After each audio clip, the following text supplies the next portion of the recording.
Hey there, traveler of the stars. Before we dive into today's story, don't forget to subscribe, like, share, and drop a comment. Your support keeps these cosmic tales alive. Now let's begin. The first time I witnessed a human cry, I thought their ocular systems were malfunctioning. As a Xylosian Observer class entity, I had cataloged 3,741 sentient species across 7 galactic sectors, and none had exhibited such inefficient fluid discharge. My name is Kael'vren, and in my 417 cycles of existence, I had prided myself on my detachment, my ability to observe without judgment, to analyze without emotional contamination. That was before the humans. Before them, I served the great collective of Xylos, a civilization that had transcended individuality millennia ago. We exist as interconnected consciousness nodes, our thoughts flowing in perfect harmony, our decisions emerging from consensus logic. We had eliminated war, poverty, and irrationality. We had achieved what lesser species might call utopia. We called it efficiency. Our mission was simple: observe emerging civilizations, categorize their threat potential, and either guide them toward harmonious integration or neutralize them before they could disrupt galactic equilibrium. We were the gardeners of the cosmos, pruning chaos before it could spread. The humans were designated species 7342, discovered on the third planet of a yellow dwarf system in what the bipeds themselves called the Sol system. They were primitive, divided by arbitrary borders, driven by contradictory impulses, and worst of all, individualistic. Each human claimed a separate consciousness, a private identity. To us, it was the definition of chaos. My initial assessment, filed with the collective, was damning. Species 7342 demonstrates extreme emotional volatility, irrational decision-making patterns, and an inexplicable attachment to concepts such as love, art, and freedom. Their technological advancement is inconsistent with their psychological development. They possess weapons capable of planetary destruction yet cannot resolve basic resource allocation conflicts. Recommendation: monitor for potential containment or neutralization. I watched them from my observation post, cloaked in the void between Earth and its moon. For 87 cycles, I documented their contradictions. They composed music that could make my sensory nodes vibrate with unexpected resonance, then turned around and invented weapons that could extinguish entire cities. They wrote poetry about the beauty of their world while systematically poisoning its oceans and atmosphere. The most baffling aspect was their relationship with death. As Xylosians, we had transcended biological mortality, our consciousness persisting through regeneration and transfer. Humans, meanwhile, seemed obsessed with their finite existence. They created elaborate rituals around burial, built monuments to the dead, and structured their societies around inheritance, passing accumulated resources to offspring who would themselves soon perish. I had just filed my quarterly report when the anomaly occurred. A human vessel, primitive by our standards, veered off course during what they called a lunar mission. A micrometeoroid impact, something their inadequate shielding should have prevented, crippled their navigation system. They were drifting into deep space, their life support failing. Protocol dictated non-interference. The prime directive of observation was absolute. We could not reveal ourselves, could not influence the natural development of emerging species. The humans would die, their oxygen depleted, their fragile bodies freezing in the void. It was, from a logical perspective, inevitable. And yet, I found myself calculating their trajectory. I found myself analyzing their communications. The desperate voices of 3 humans trapped in a metal coffin floating away from their home. One of them, a female, spoke of her daughter, of promises to return. Another, a male, made jokes about their situation, a bizarre coping mechanism I couldn't comprehend. The third remained mostly silent, but I could detect the elevated heart rate, the physiological signs of terror. The collective would have classified this as an emotional contamination risk. I should have severed the connection, returned to pure observation. But something about their predicament, something about their impending extinction, resonated with a part of my consciousness I hadn't accessed since joining the Great Synthesis. I made a decision that would alter the course of both our species. Without authorization, I deployed a microprobe invisible to their technology to assess their vessel more closely. Through its sensors, I could see them clearly now, pale bipeds with oversized heads, wrapped in bulky suits that barely protected them from the vacuum. The female was weeping, those strange fluid droplets floating in zero gravity. The male had placed a hand on her shoulder, a gesture of comfort that served no logical purpose yet seemed to calm her. "Houston, this is Odyssey," the male transmitted. "We're not coming home. Tell my wife. Tell her I'm sorry about the fight. Tell her I love her." I accessed their language database, cross-referenced the term love. The definition was contradictory, an emotional attachment that caused irrational behavior, yet also described as the highest virtue, the purpose of existence. How could something so illogical be so valued? Their oxygen levels dropped below critical. The female had lost consciousness. The male was cradling her head, speaking softly to her unconscious form. The third human had begun to pray to a deity I had cataloged as statistically unlikely to exist. The collective would have let them die. The logical choice was clear. I disabled my cloaking field for precisely 3.7 seconds, just long enough to fire a precision energy beam that would alter their trajectory, sending them on a course that would eventually bring them back to Earth's gravitational influence. It was a minimal intervention, barely detectable by their instruments, but it would save them. In those 3.7 seconds, their primitive sensors registered my presence. Their last transmission before losing consciousness was a single word, spoken by the male angel. I re-engaged my cloaking field and resumed observation, my internal processors struggling to reconcile my actions with protocol. I had violated the Prime Directive. I had compromised my objectivity. I had allowed myself to be contaminated by human emotion. The collective would eventually know. My neural patterns would be analyzed, my deviation corrected. But for now, I watched as their vessel drifted slowly toward home. 3 fragile lives saved by an illogical act of compassion. What I didn't know then, what none of us could have predicted, was that this small act of interference was merely the first ripple in a coming tidal wave. The humans had detected me. Not my vessel, not my technology, but something far more dangerous. They had detected the possibility that they were not alone. And humans, I would learn, do not respond to the unknown with caution. They respond with curiosity, with ambition, with a relentless drive to understand. They would come looking for me, and in doing so, they would change everything. It began 3 months later, when I detected an unusual transmission from Earth, a mathematical sequence that shouldn't have existed, a pattern too complex to be natural, too deliberate to be random. They were calling out, using the very data I had inadvertently provided them as a key. The collective's response was immediate. "Observer Kael'vren, your deviation has been noted. Extract yourself from the Sol system. Your replacement is en route." I had 1 cycle to depart, 1 cycle to erase my presence, to leave these humans to their fate. Whatever it might be, I should have followed orders. I should have returned to the harmony of the collective, allowed my emotional deviation to be corrected. But I lingered. I told myself it was to ensure no trace of my interference remained. But in truth, I had grown fascinated by these contradictory creatures. I watched as they built upon that initial transmission, as they constructed increasingly sophisticated signals, as they against all odds continued to reach for the stars. That's when the second anomaly occurred.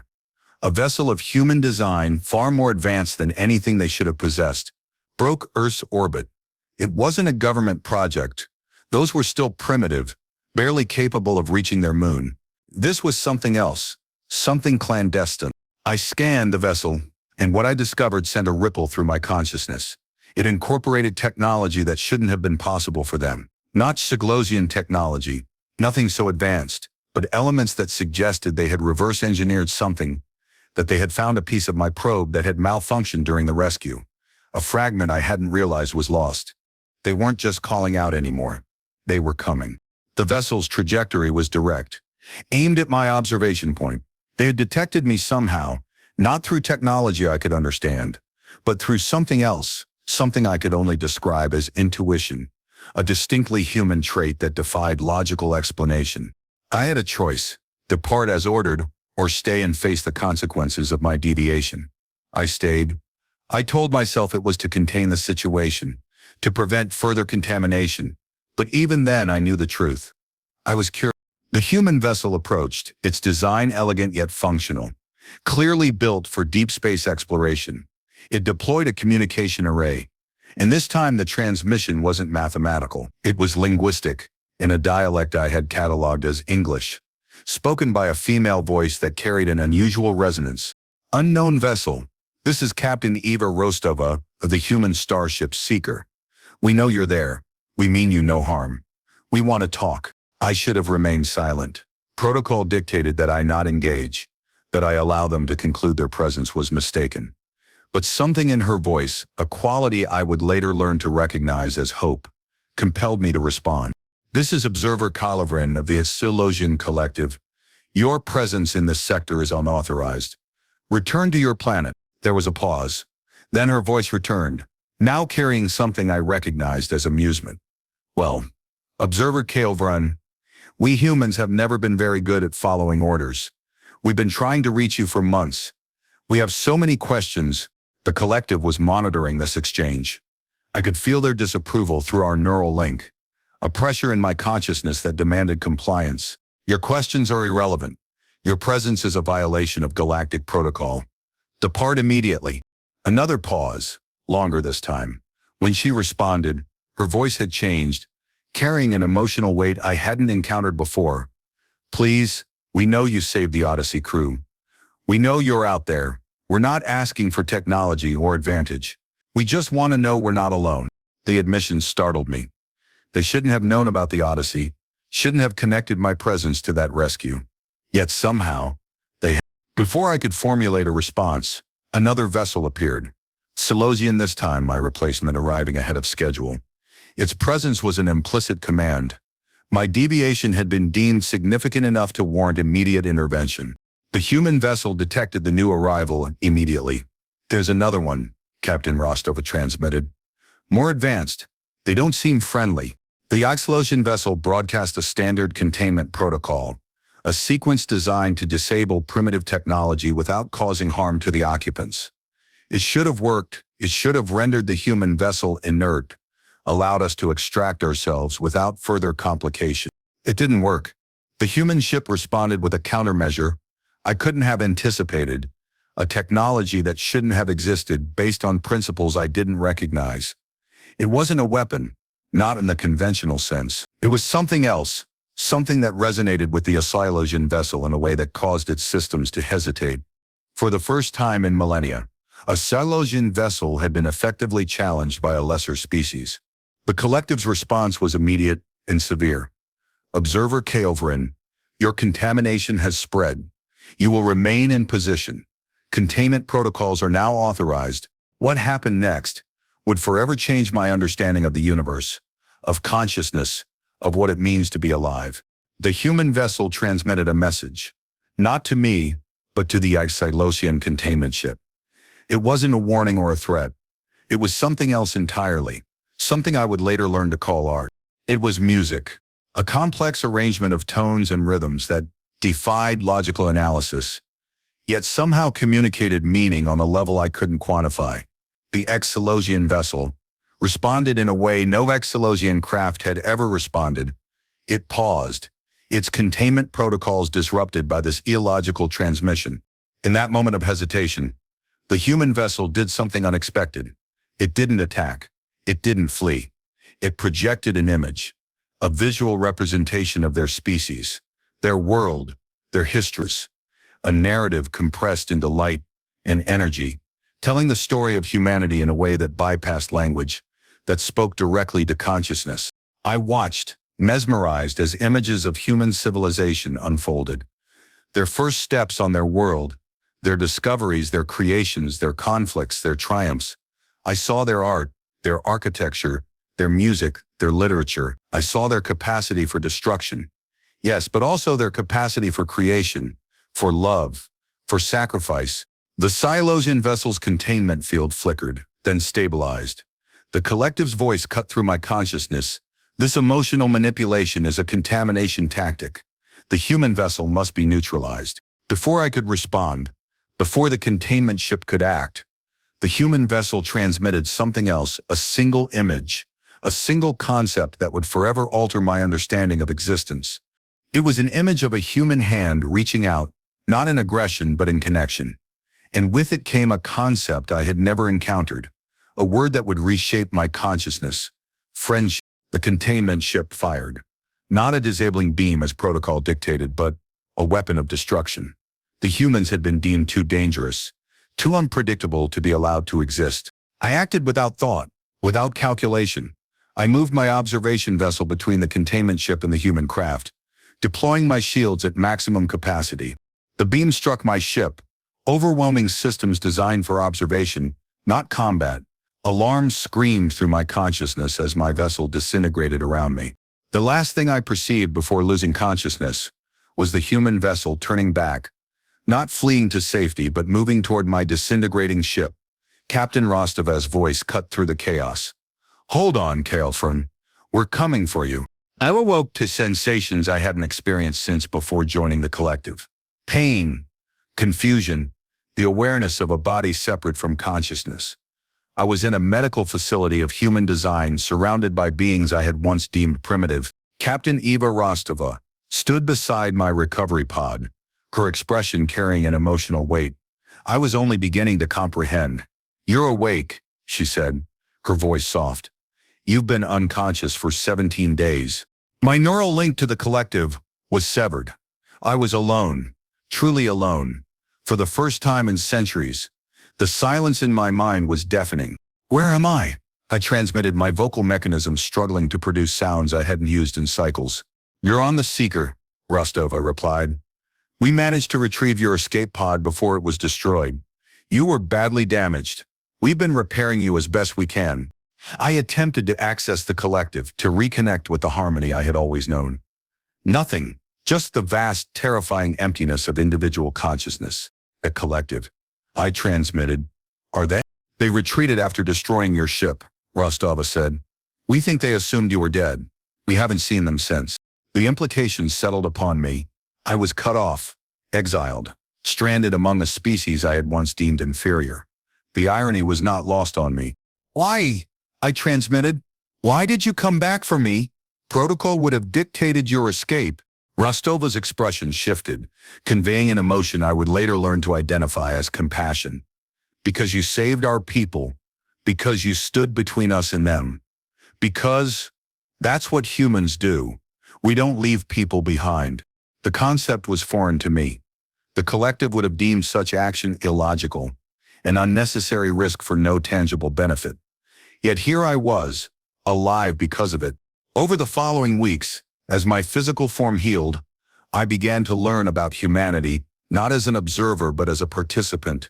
Rostova and her crew, 53 humans from various nations of their world, treated me not as a specimen or a threat, but as a guest. They shared their food, their stories, their music, their art.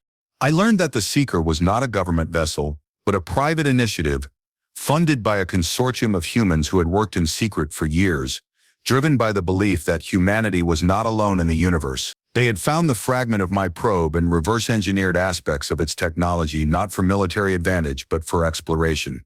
"We've always looked to the stars and wondered," Rostova explained one evening as we shared a meal in the ship's common area. "Every civilization in human history has stories about visitors from the sky. We just never stopped wondering." I discovered that human emotion, once I learned to interpret it, was not the weakness I had assumed. It was a source of strength, of creativity, of resilience. Their capacity for hope drove them to achieve the impossible. Their capacity for love created bonds that transcended logic. Their capacity for grief gave meaning to their connections. "We're not like you," Rostova said when I asked about their emotional volatility. "We don't have a collective consciousness. Each of us is alone in our own head. That's terrifying sometimes, but it's also beautiful. Every person you meet is a whole universe, unique and unrepeatable." The more I learned, the more I questioned everything I had believed. The collective valued harmony above all else, but at what cost? We had eliminated conflict, yes, but also passion. We had achieved stability, but at the expense of growth. We had transcended individuality, but in doing so, had we lost something essential? 3 months into my recovery, the Seeker detected a Xylosian vessel entering the Sol system, not a containment ship this time, but something larger, more formidable. A fleet. The collective had decided that humanity, having demonstrated unexpected technological advancement and resistance to containment, posed a threat to galactic harmony. They were coming not to observe or contain, but to eliminate. They're broadcasting a warning, the ship's communications officer reported. They're ordering all ships to evacuate Earth. They're giving your planet 10 cycles before they begin atmospheric bombardment. Panic rippled through the crew. I could feel their fear, their despair. But I could also feel something else. Determination. "We can't fight them," Rostova said, her voice steady despite the emotions I could detect beneath the surface. "We don't have the capability, but we can't just abandon Earth." That's when I understood what I had to do. My neural link to the collective might be severed, but I still possessed Xylosian knowledge, technology, communication protocols. I could help them, not by fighting, but by communicating.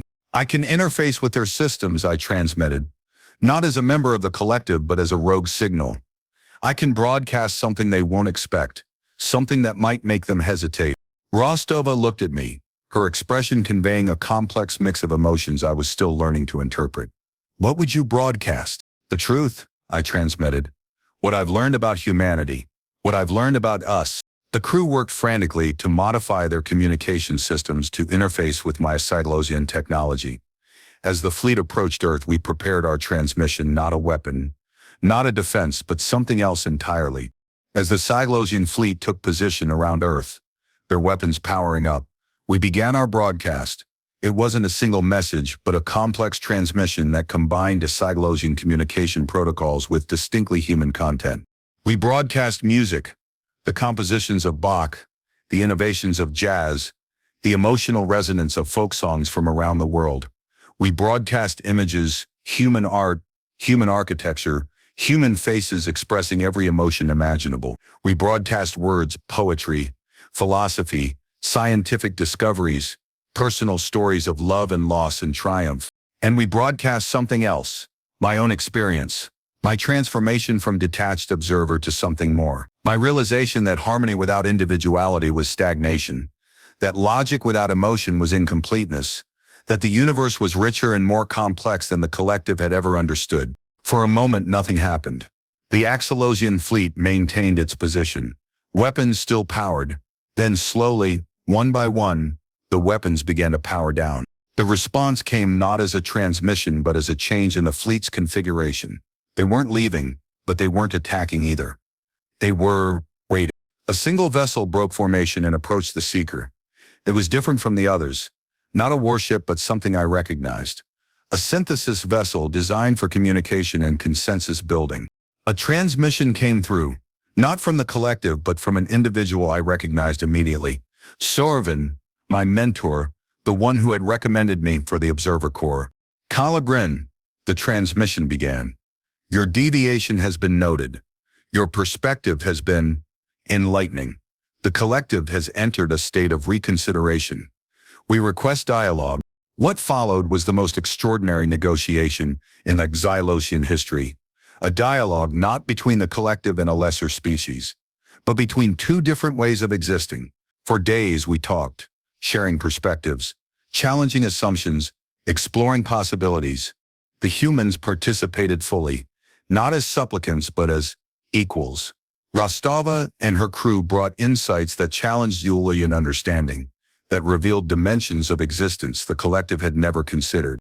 "We don't claim to have all the answers," Rostova explained during one session.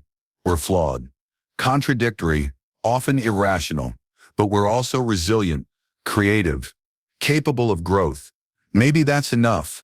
The result was unprecedented. The collective didn't withdraw or assimilate humanity. Instead, they proposed something new, a partnership, an exchange of knowledge and perspective that would enrich both species. Humanity would join the galactic community, not as a subordinate species, but as a distinct voice, a different approach to existence.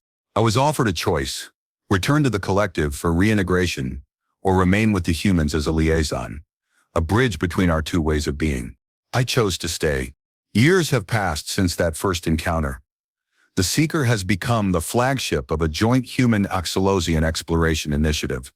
We've discovered wonders beyond imagining, faced challenges that have tested both our species, and built something new from the synthesis of our different perspectives.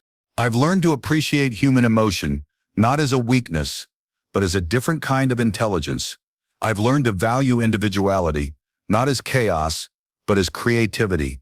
I've learned that the universe is richer for its diversity, not despite it. Sometimes, when I look at the stars from the observation deck of the Seeker, I think about that first rescue, that small act of compassion that set everything in motion.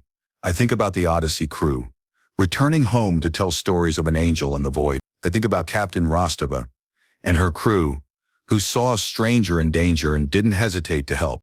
They came from a dying planet, yet they taught the galaxy how to live. I am Kael'vren, once observer-class entity of the Xylosian Collective, now something more. I have witnessed the transformation of two species, the birth of a new understanding of existence, the recognition that difference is not a threat, but an opportunity. And I have learned that the most advanced technology, the most sophisticated logic, the most perfect harmony, none of these matter as much as a simple act of compassion, a hand extended in friendship, a willingness to see beyond difference to connection. The humans taught me that.